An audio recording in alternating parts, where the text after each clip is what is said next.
आप देख रहे हैं the south Asian insider prime time news जोश इंडिया वेब टीवी पर।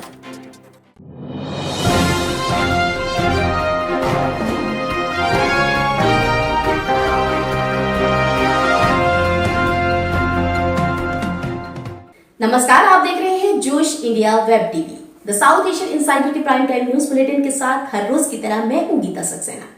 आइए जान लेते हैं कोविड की इस महामारी के दौरान कौन से 3 उपाय हम कर सकते हैं अपने आप को सुरक्षित रखने के लिए। तो मास्क पहनिए, 2 गज की दूरी बनाकर रखिए और हाथों को बार बार धोते रहिए। स्वस्थ रहिए, सेहतमंद रहिए और हंसते रहिए, मुस्कुराते रहिए। और आगे बढ़ते हैं आज की हेडलाइंस के साथ। निम्न रक्तचाप की शिकायत पर उपचार के लिए रोहतक से पीजीआई लाए गए डेरा मुखी गुरमीत राम रहीम को स्थिति में सुधार होने पर भेजा गया सुनारिया जेल।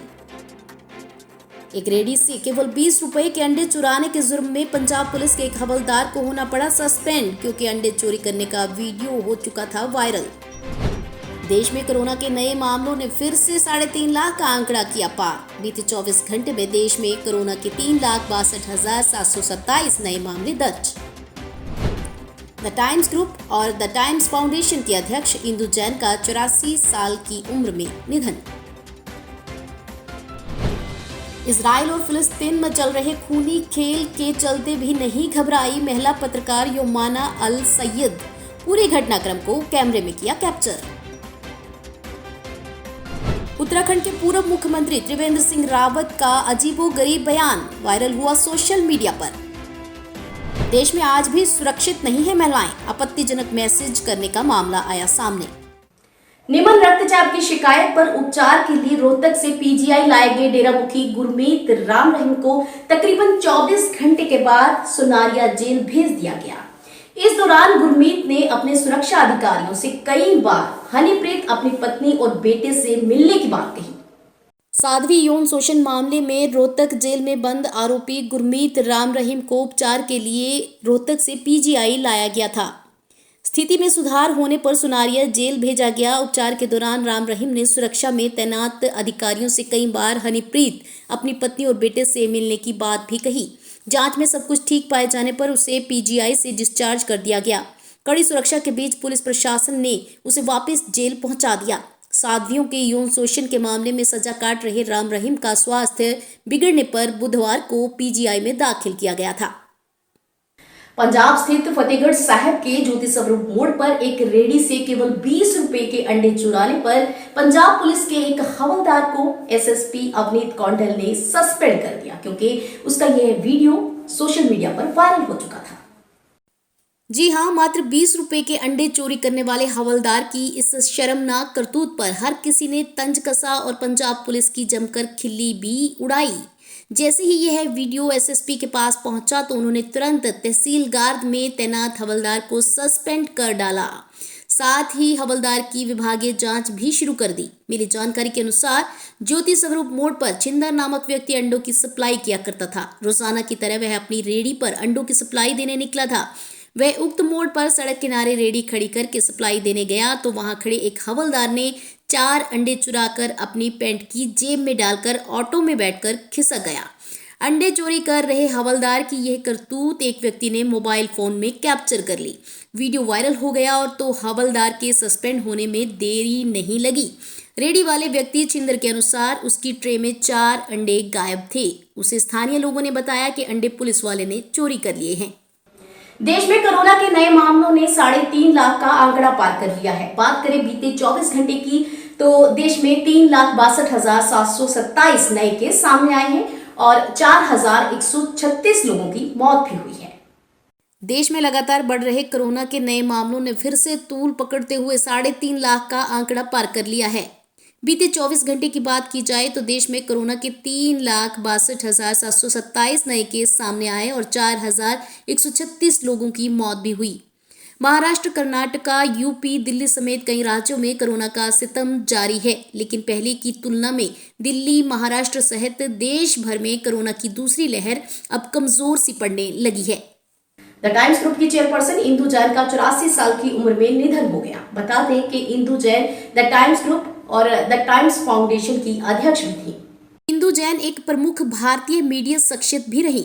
वह भारत के सबसे बड़े मीडिया समूह Bennett Coleman and company limited की चेयरपर्सन भी थी, जिसे टाइम समूह के नाम से जाना जाता है। प्रधानमंत्री नरेंद्र मोदी ने टाइम समूह की अध्यक्ष इंदु जैन के निधन पर शोक जाहिर किया है और कहा है कि सामुदायिक सेवा के क्षेत्र में उनके द्वारा की गई पहल भारत की प्रगति को लेकर उनके जज्बे और संस्कृति के प्रति गहरी दिलचस्पी के लिए उन्हें याद किया जाएगा। उन्हें 2016 में देश के तीसरे सबसे बड़े नागरिक सम्मान पद्म विभूषण से सम्मानित किया गया था।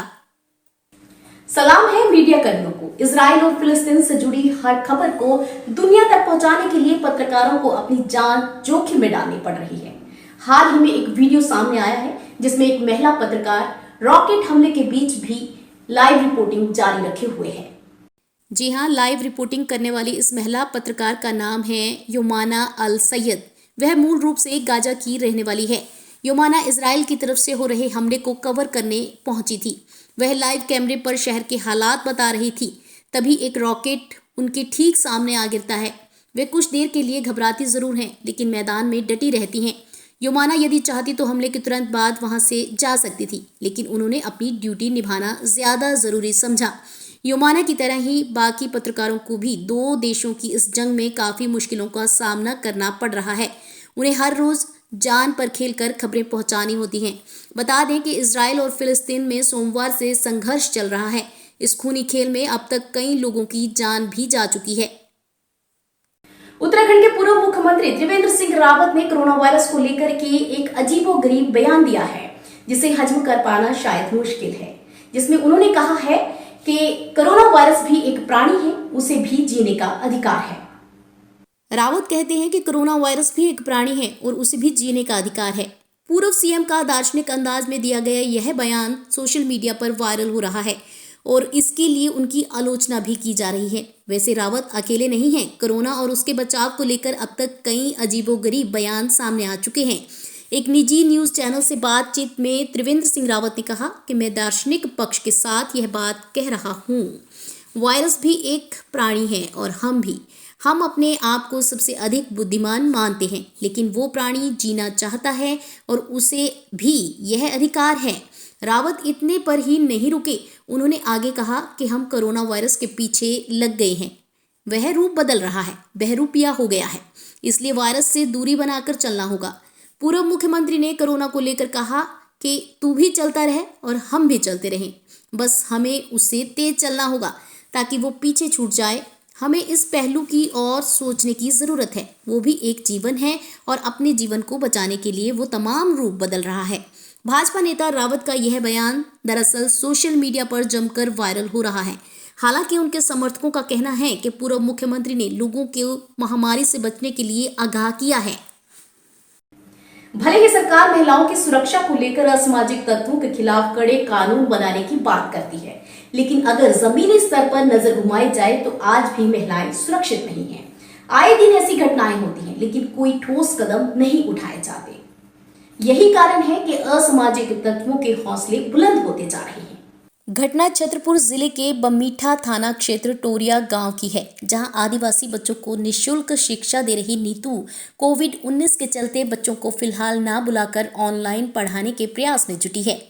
नीतू दहिया ने बताया कि मंगलवार की रात चंद्रनगर निवासी लुकेंद्र परिहार नाम के युवक का व्हाट्सएप पर आपत्तिजनक मैसेज आता है। रिप्लाई नहीं देने पर लगातार रात को 12:30 बजे ऑडियो और वीडियो कॉल किया गया। नीतू के भाई के द्वारा जब युवक से पूछा गया तो युवक ने नशे की हालत में अपशब्दों का प्रयोग भी किया। इस मामले को लेकर नीतू और उनके परिवार वालों ने थाना पहुंचकर थाने में शिकायत की और ऐसे लोगों पर मुकदमा दर्ज करने की मांग की है। बमीठा थाना प्रभारी हेमंत नायक ने इस मामले को गंभीरता से लेते हुए तत्काल महिला आरक्षक बुलाकर आरोपी के खिलाफ FIR दर्ज कर ली है। नीतू का कहना है कि ऐसे लोग समाज के लिए कलंक हैं और ना जाने कितने महिलाओं को परेशान करते होंगे। मेरा नाम नीतू दहिया है, मैं टोरिया की रहने वाली हूँ। क्या मामला है? एक्चुअली में मैं फेसबुक पे एक नीतू की पाठशाला नाम से पेज चला रही हूँ, क्योंकि मैं गरीब बच्चों और आदिवासी बच्चों को मुफ्त शिक्षा देती हूँ। तो एक बंदा जो चंद्रनगर का रहने वाला है, इसका नाम है लोकेंद्र सिंह परिहार। इसने मुझे कल रात को मैसेज किए हैं जो कि मेरे लिए असहज हैं, और कुछ वीडियो कॉल और ऑडियो कॉल किए हैं। और इसके बाद जब मैंने इसको वापस कॉल किया तो इसने अभद्र तरीके से मेरे से व्यवहार किया, इसीलिए मैं इसे कंप्लेंट कराने थाना बमीठा आई हूँ। तो यहाँ की पुलिस ने मेरा पूरा साथ दिया है, इन लोगों ने मेरी FIR दर्ज कर ली है और जो भी बेहतर स्टेप होंगे वो ये लेंगे। इन्होंने इस चीज़ का मुझे आश्वासन दिया है। आप देख रहे थे द साउथ एशियन इनसाइडर का प्राइम टाइम न्यूज बुलेटिन जोश इंडिया वेब टीवी पे गीता के साथ। आइए अब कोविड महामारी के इस मुश्किल दौर में क्या करना चाहिए अपने आप को स्वस्थ रखने के लिए जान लेते हैं। मास्क पहनिए, 2 गज की दूरी बनाकर रखिए और हाथों को बार बार धोते रहिए, तभी आप स्वस्थ रह सकते हैं, सेहतमंद रह सकते हैं। और अब मुझे दीजिए इजाजत, धन्यवाद। हर दिन की नई अपडेट्स के लिए चैनल को सब्सक्राइब कीजिए, नीचे दिए गए बेल आइकन को प्रेस करना मत भूलिए।